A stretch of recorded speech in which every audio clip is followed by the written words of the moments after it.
अभी मेन बात में आते हैं।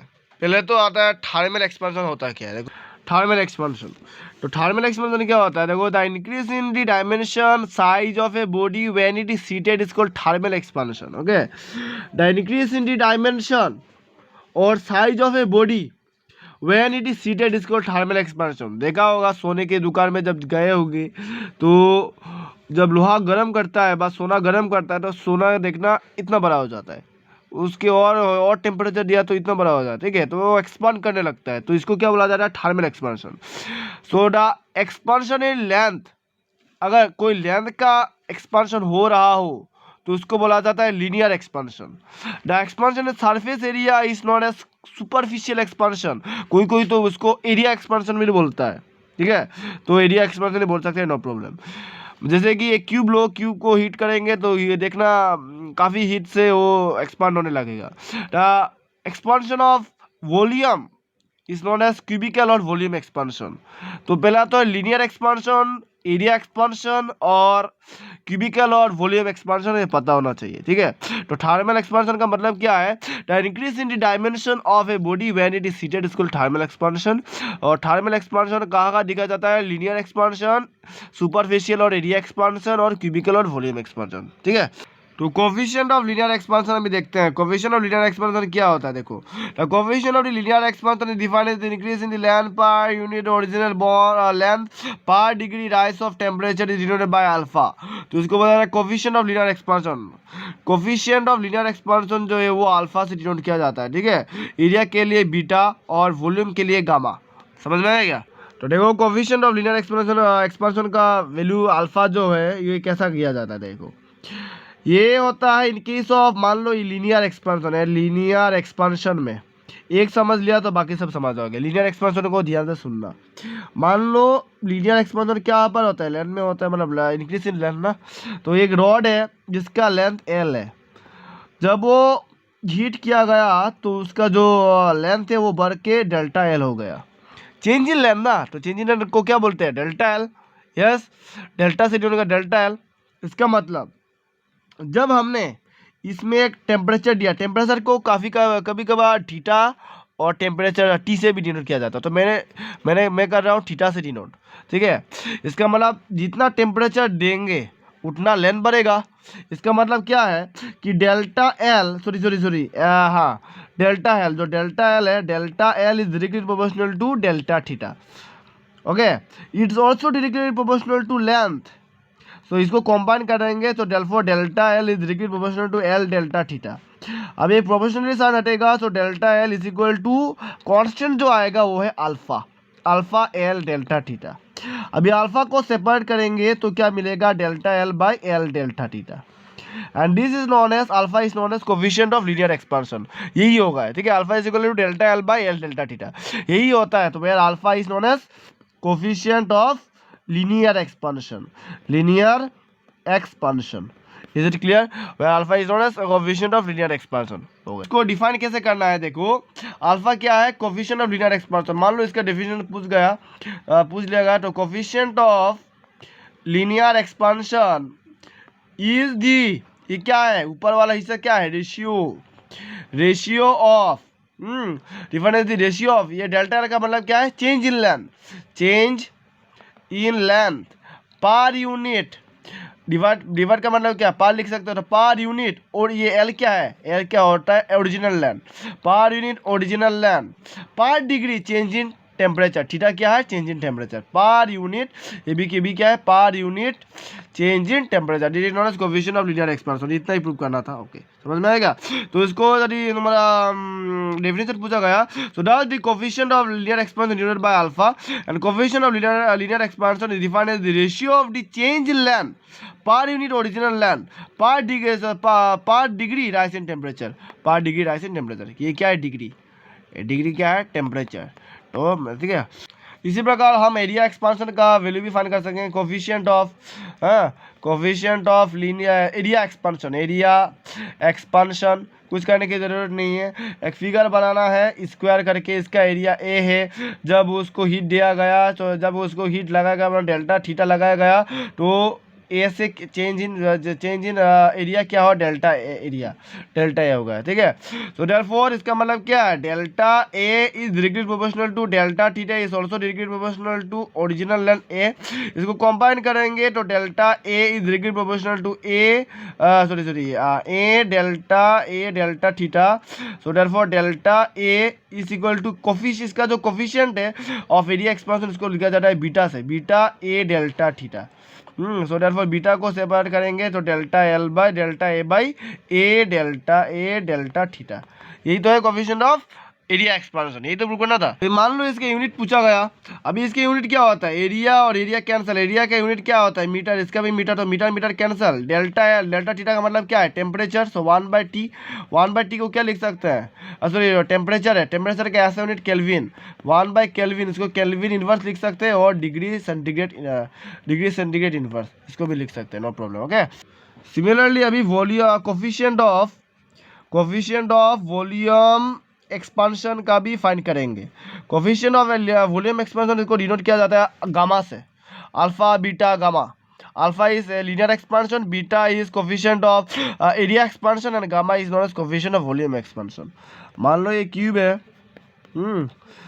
तो ये क्यूब है ना, अभी क्यूब का वॉल्यूम v है, जब वो हीट किया गया, जब डेल्टा थीटा लगाएगा तो ये v क्या चेंज होगा, डेल्टा v हो गया। इसका मतलब delta, therefore delta v is directly proportional to delta theta is also directly proportional to original volume v। So if I combine, so therefore delta v is directly proportional to v delta theta, तो delta v is equal to constant आएगा जो कि gamma v delta theta. So if I separate gamma तो इसमें क्या आएगा, delta v by v delta theta, okay. इसका unit भी वॉल्यूम कैंसल, 1/केल्विन का मतलब क्या है, kelvin inverse, it is the SI unit और कोफिशिएंट ऑफ सबका एसआई यूनिट क्या होता है, गामा इनवर्स और degree centigrade inverse, okay. Next है हमारा relation between alpha beta and gamma, ये बहुत इंपॉर्टेंट है, ठीक है, ये 100% तो ये आता है एग्जाम में, आने वाला है ये। मान लो relation between alpha beta and gamma, इसको प्रूव करने के लिए मान लो ये क्यूब है, इसमें इधर बढ़ रहा हूँ, ये क्यूब है, हाँ, इसका वॉल्यूम v है, जब उसको डेल्टा थीटा लगाया गया तो ये change in volume delta v आया। We know that delta v is directly proportional to delta theta is also directly proportional to original volume. So delta v is equal to directly proportional to combine करेंगे तो v delta theta, तो delta v is equal to ये directly proportional proportionality sign हट गया तो क्या आएगा, constant is known as gamma v delta theta। अभी गामा को सेपरेट करेंगे तो gamma is equal to delta v by v delta theta, ये मैंने एक्स्ट्रा किया, ओके। अभी ध्यान से समझने वाला हिस्सा ये है कि वॉल्यूम का वैल्यू क्या होता है, वॉल्यूम क्या है, v is equal to L cube, volume is equal to L cube, ये तो पता होगा, volume is equal to L cube ना। अबे सुन ला, वॉल्यूम एल क्यूब है तो मान लो इसका लेंथ, इस क्यूब का लेंथ है एल, जब उसको हीट दिया, जब उसको टेम्परेचर बढ़ा दिया गया तो उसका चेंज इन लेंथ क्या होगा, डेल्टा एल, ओके। तो इसका मतलब एक्चुअल लेंथ कितना है, एल प्लस डेल्टा एल, मतलब जब एक्सपांड हुआ तो मान लो इतना बड़ा हुआ ना, इसका मतलब जब वो छोटा था ओरिजिनल लेंथ क्या है एल, और नकली वाला चेंज इन लेंथ क्या है, डेल्टा एल। तो इसको एल के जगह में हम एल प्लस डेल्टा एल लिख सकते हैं, और इसका क्यूब। अभी सुनना, एल प्लस डेल्टा एल का वैल्यू क्या है, देखो डेल्टा वी का वैल्यू अगर गामा वी डेल्टा थीटा होता है तो डेल्टा एल का जगह में हम क्या लिख सकते हैं, गामा के जगह में अल्फा, वी के जगह में एल डेल्टा थीटा, इसका क्यूब। अभी एल को कॉमन ले लो, एल को कॉमन लेने पर ये एल कॉमन आ रहा है, कॉमन लेने पर 1 प्लस अल्फा डेल्टा थीटा, इसका क्यूब।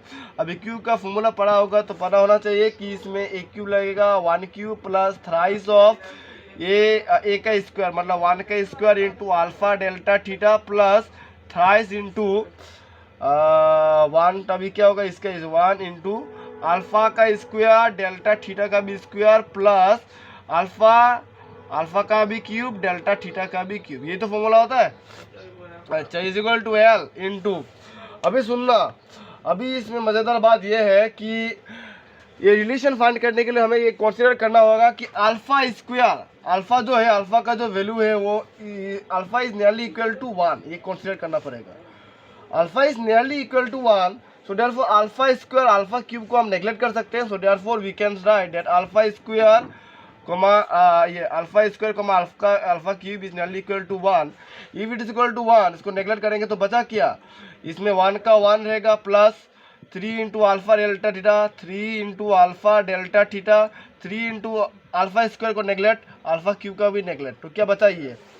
ओके अभी सुनना, इस एल को हम क्या लिख सकते हैं, वी.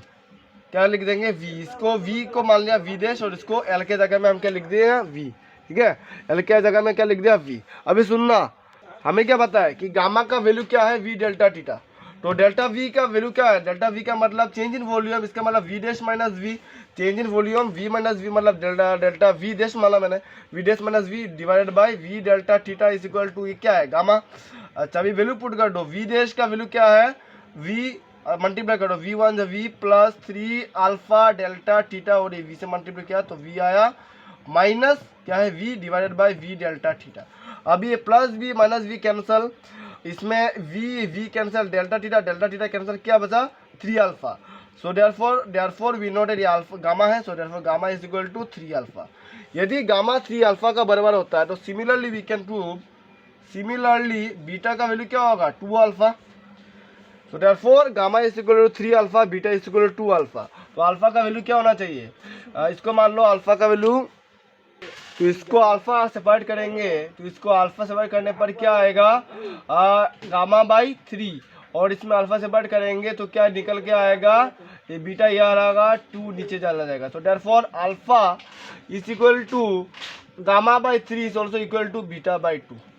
ठीक है, ये होगा तुम्हारा रिलेशन. ये प्रूव कर दिया तो होगा तुम्हारा, इसमें 3 मार्क व 5 मार्क्स के लिए आता है, होगा ये क्वेश्चन.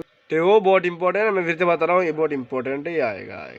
ठीक है, तो मैंने इसमें क्या किया, V is equal to L cube L plus delta L, क्योंकि ये वॉल्यूम है, 12 वॉल्यूम डेल्टा एल है, तो L plus delta L common लिया, L into 1 plus alpha delta theta into cube. हमें पता है कि एल का वैल्यू सॉरी डेल्टा एल का वैल्यू क्या है, अल्फा एल डेल्टा थीटा, इसमें एल कॉमन आया तो 1 plus alpha cube.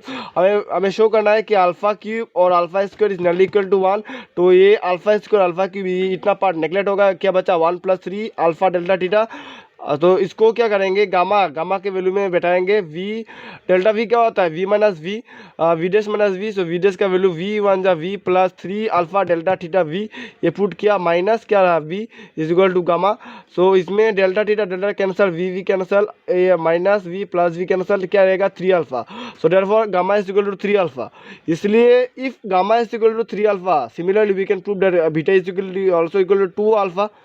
Yes, if gamma is equal to 3 alpha, beta is equal to 2 alpha, इसलिए हम प्रूव करेंगे alpha is equal to gamma by 3 is also equal to beta by 2. This is the answer. Yes, next topic है हमारा anomalous expansion of water. ये भी सबसे important है, ये आता है क्वेश्चनों कभी कभार. एनोमोलस एक्सपेंशन ऑफ वाटर ये क्या है सर, देखो almost all the liquids expand on being heated. ये तो पता, कोई भी लिक्विड एक्सपांड करता है जब उसमें कोई हीट वगैरह लगता है, बट हीट देने पर या लिक्विड में क्या होता है, एक्सपांशन होता है. So almost all liquid expand on being heated. लेकिन वाटर की केस में ये peculiar manner, but water behaves in A peculiar manner. Water में ऐसा नहीं हो चलता. ठीक है, when water at 0 degree Celsius it volume decreases. Water 0 degree centigrade में तो क्या होता है, when water at 0 degree centigrade is heated, इसका जो वॉल्यूम है वो घट जाता है. ठीक है, and therefore density sorry volume घटने पर डेंसिटी बढ़ेगा. ये सबसे इंपॉर्टेंट है, वॉल्यूम घटने पर डेंसिटी बढ़ता है. Its volume decreases and therefore its density increases until its temperature reaches 4 degrees Celsius. Above 4 degrees Celsius the volume increases and therefore the density decreases, and as water at 4 degrees Celsius centigrade has maximum density. तो देखो 0 से 4 degree centigrade तक water को जब heat किया जाएगा तब उसका वॉल्यूम हमेशा डिक्रीज होगा. Volume is will be decrease, और वॉल्यूम डिक्रीज होने पर डेंसिटी बढ़ेगा. तो देयरफॉर 0 से 4 डिग्री के आसपास और 4 डिग्री तक ही वाटर का जो डेंसिटी वो मैक्सिमम रहता है, मतलब वो बढ़ता है. उसके बाद 5 डिग्री में वो क्या होता है, घट जाता है. Density will decreases. तो therefore does water at 4 degree Celsius has maximum density. ये होता है anomalous expansion of water. So therefore इसका definition आएगा. So almost all liquids expand on being heated, but water behaves in peculiar manner when water is 0 degree centigrade. Its volume decreases and therefore density increases until temperature reaches 4 degree. Above 4 degree the volume decreases and therefore density decreases. Thus water at 4 degree centigrade has maximum density. Now coefficient of real expansion, coefficient of apparent expansion defined of a liquid. Now see, the real increase in volume per unit original volume per degree increase in temperature is called coefficient of real expansion. Coefficient of apparent expansion real के जगह apparent लिख देता. The apparent increase in volume per unit original volume per degree increase in temperature is called coefficient of apparent expansion. Okay. Principle of calorimetry बोलता है कि जितना heat gained हुआ उतना heat loss भी होना चाहिए. तो fundamental principle of calorimetry is that heat lost is equal to heat gain. और next definition आ सकता है तुम्हारे specific heat. Specific heat is also very important. Specific क्या होता है? Specific heat of a substance. देखो स्पेसिफिक क्या है? Specific heat of a substance may be defined as the amount of heat required to raise the temperature of a unit mass of a substance to 1 degree. ये होता है unit mass. Oh sorry, specific heat. So the specific heat of a substance may be defined as the amount of heat required to raise the temperature of unit mass of substance to 1 degree. Yes. क्या जो formula होता है वो C is equal to delta Q by m into T. और कोई बोले तो साधारण भाषा में इसको डिनोट किया जाता है C is equal to Q by T. And it the CGS unit specific is calorie, grams inverse, centigrade inverse, and SI unit joule, kg inverse, Kelvin inverse. Okay. Next है तुम्हारा रिजोल्यूशन. ये भी resolution means क्या होता है? Resolution का मतलब घबराना मत मानना. रिजोल्यूशन का मतलब क्या है? एग्जांपल है ये आइस का. रिजोल्यूशन का बेस्ट एग्जांपल है आइस. इसका मतलब phenomenon in which ice melts when pressure is increase and again freezes when pressure is removed is called resolution. एक बार प्रेशर बढ़ा दो तो वो आइस गिल जाएगा ना और मेल्ट हो जाएगा और फिर वही आइस फ्रीज हो जाएगा जब प्रेशर को हटा देंगे. So the phenomenon in which ice melts when pressure is increase and again freezes when pressure is removed is called resolution. Next बाकी सब डेफिनेशन है. टेंपरेचर ग्रेडियंट थोड़ा स्टडी. टेंपरेचर ग्रेडियंट क्या होता है? T1 minus T2 divided by x. Velocity gradient होता है dv by dx. Similarly temperature gradient होता है T1 minus T2 क्या है? dx dt by divided by x. Distance से डिवाइड करेंगे तो ये टेम्परेचर ग्रेडियंट कहलाएगा. अगर एक्सेलरेशन से डिस्टेंस से डिवाइड करेंगे तो क्या होगा? dA by x is known as acceleration gradient. Similarly velocity gradient होता है dv by dx velocity gradient. So temperature gradient क्या होता है? It is defined as the rate of change of temperature with respect to the distance in the direction of the flow of it. Now इतना है up to this today.